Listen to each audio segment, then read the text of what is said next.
סוגרים שוק, תודה רבה שחזרתם אלינו. אנחנו עוברים לשוק המקומי שסיפק השבוע לא מעט כותרות משמעותיות. לצד פתיחת עונת הדוחות ראינו גם עסקאות ענק בתחומי האנרגיה והתשתיות, מהלכים אסטרטגיים של חברות ציבוריות, עסקאות רכישה ומימוש נכסים, וגם שינויים בצמרת של כמה מהחברות הגדולות במשק. כל אחת מההתפתחויות האלה מספרת סיפור אחר, אבל יחד הן מציירות תמונה מעניינת על הכיוון שאליו הולך שוק ההון הישראלי, וכדי לעשות סדר בכל מה שקרה השבוע, נמצא איתנו עכשיו אבי שקורי, אנליסט בכיר בפסגות סיגמה ברוקראז'. בוקר טוב. בוקר טוב אפרת, תודה על האירוח. תודה שבאת, אבל מה נתחיל? בוא נתחיל עם עסקת השבוע, לדעתי, ג'נריישן, שהייתה מוכנה לשלם כ4.5 מיליארד שקלים על שיכון ובינוי אנרגיה. מה היא בעצם קונה פה?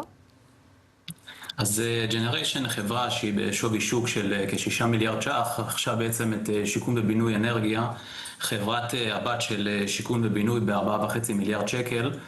העסקה הזאת נחתמה אחרי משא ומתן ממושך וארוך, היו שתי הערכות של תקופות הבלעדיות, ובעצם חברת הבת פאורג'ן, החברה רוכשת את שיכון ובינוי אנרגיה כאמור. השווי היה גם גבוה מהערכות שעמדו אז על כ4 מיליארד שקל. לאחר רכישה שיכון ובינוי בעצם תהפוך לחברה פרטית, שיכון ובינוי אנרגיה כמובן, והמניות יימחקו מהמסחר. לטובת הרכישה עצמה, כמובן שזו רכישה גדולה עבור ג'נריישן, החברה גייסה בחודש הקודם כמיליארד שקל מהשוק. אם נסתכל על זה גם במבט של חברת האם, שיכון ובינוי, הזדמנות מצוינת. החברה בעצם ביצעה ספין-אוף לפעילות של האנרגיה שלה. הפחתת חוב של יותר מ5 מיליארד שקלים, לא? סליחה? הפחתת חוב של יותר מ5 מיליארד שקלים.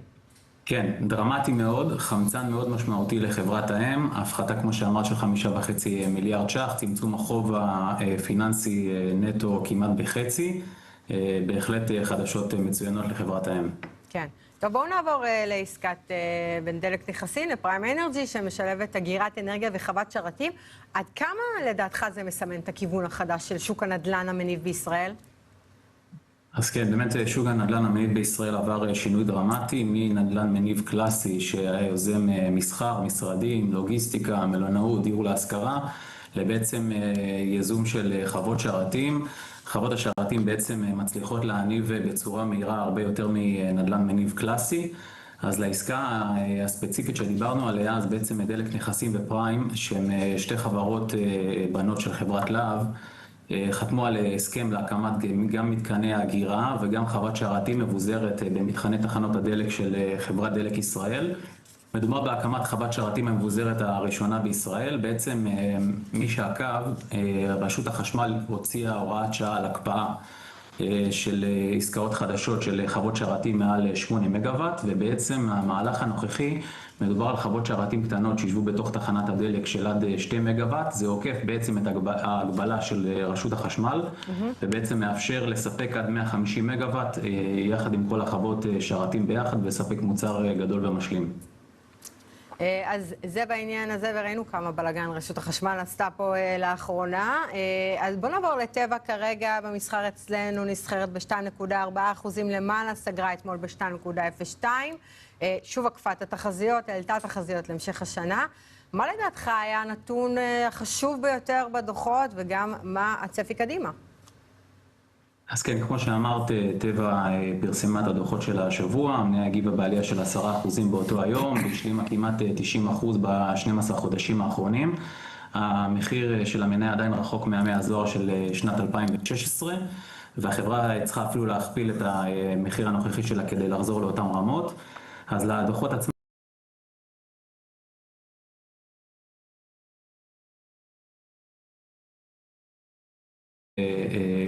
הביאו את העליות האלה, הם בעצם צפי הכנסות של 3% מעל השוק, בעצם יקטע את התחזיות של הקונצנזוס, ו-11% מעל השוק באבידה. החברה התקנה את התחזיות שלה למעלה, גם ברמת ההכנסות קדימה, וזה הגיע בעצם משתי התרופות המשמעויות שלה, שזה אוסטדו ואבוג'י, שהם שני התרופות שהחברה מובילה קדימה. דבר נוסף שהחברה הודיעה בעצם הולך להתבטל מניות ה-IDR שלה שמונפקות בארצות הברית, וזה הולך להפוך למניות רגילות. השינוי הזה בעצם הולך לעבור לטריגר שידחוף את טבע למדדים המובילים, לדוגמה כמו ראסל 1000, ויכניס כספים של מוסדים חדשים. S&P 500 אין סיכוי? אין סיכוי מכיוון שטבע לא חברה אמריקאית. אוקיי. היא הולכת לעשות הנפקה, אבל. אבל עד כמה המהלך הזה באמת יכול להגדיל ביקושים למניה דרך כניסה למדדים והשקעות של גופים מוסדיים? אז כמו שאמרנו, החברה בעצם הולכת לעשות את המהלך הזה, ואנחנו גם ראינו מהלכים דומים של חברות שבעצם נכנסו למדדים וקיבלו ביקושים מאוד מאוד חזקים ודחפו את המניה קדימה. לדעתי, אבל גם טבע הולכת לעשות הנפקה ברישום בארצות הברית. כן, רישום כפול בבורסה בארצות הברית, וזה כמובן יגדיל את הסיכויים שלה להיכנס. כן. טוב, אז מטבע נעבור לגב ים, שהציגה דוחות חזקים במיוחד עם תפוסה של 97% התקדמות בפרויקט תואה 2. זה סימן ששוק המשרדים חזק יותר ממה שחשבנו? כן, אנחנו רואים מדוח לדוח שהחששות לגבי תחום המשרדים יורדות, במיוחד באזורי ביקוש, כמו דרך השלום, הרצליה, חיפה, מקומות שמחוברים לתחבורה ציבורית כבדה וקלה, ובאמת שומרים על שיעורי תפוסה מאוד גבוהים, כמו שציינת, של 97%. גם החברה הציגה תוצאות גבוהות ב-NOI, גידול של 12%, וב-FFO גידול של 9%. עוד איתות חיובי שהחברה נתנה זה לגבי פרויקט תואה 2, פרויקט הגדול שלה בדרך השלום, 50% יחד עם חברת אמות, שהעלו שם את שיעור התפוסה לכ-75%, עדיין זה במשא ומתן, אבל אם לא נראה פה משא ומתן מתקדם, אם לא נראה כאן בעצם אירועים מיוחדים נוספים, אנחנו נראה את ההסכם הזה כחתום וגמור.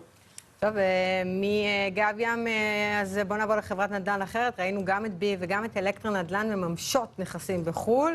זו יציאה משווקים פחות אטרקטיביים, או פשוט ניהול נכון של תיק הנכסים? אני מזכירה שגם ארי נדל"ן עשתה את אותו דבר. אז כן, כמו שציינת לגבי ביג, זה חלק מהאסטרטגיה שלה. האסטרטגיה של החברה בעצם זה להתמקד בפעילויות אחרות שהן לא בארצות הברית וצרפת, שזה בעצם שני הנכסים שהחברה מימשה עכשיו. זה בהמשך לתוכנית אסטרטגיה שהחברה כבר הצהירה עליה לפני מספר שנים. החברה תתמקד בישראל, פולין וסרביה, זה כמובן תחת ביג.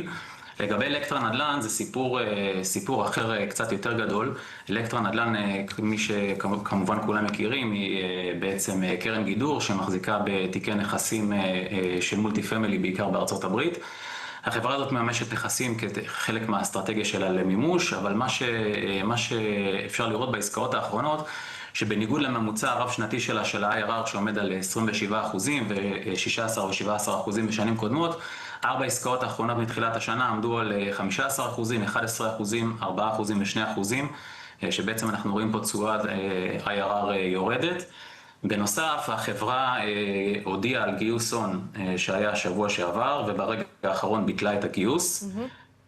כמובן שהמניה הגיבה בירידות שערים גם להודעה של ההנפקה וגם להודעה של הביטול. לאחר מכן החברה גייסה הון ממשקיעים פרטיים על סך 150 מיליון שקל בהקצאה פרטית, אבל בעצם זה דבר שהרבה שנים לא ראיתי חברה בסדר גודל כזה מבטלת הנפקת הון ברגע האחרון, וזה הוביל להתממשות של המניה ב-30% בחודש האחרון, מסתכלים על זה. אז לסיכום, אם אתה צריך לבחור את ההתפתחות הכי משמעותית ביותר של השבוע בשוק המקומי, מה תבחר?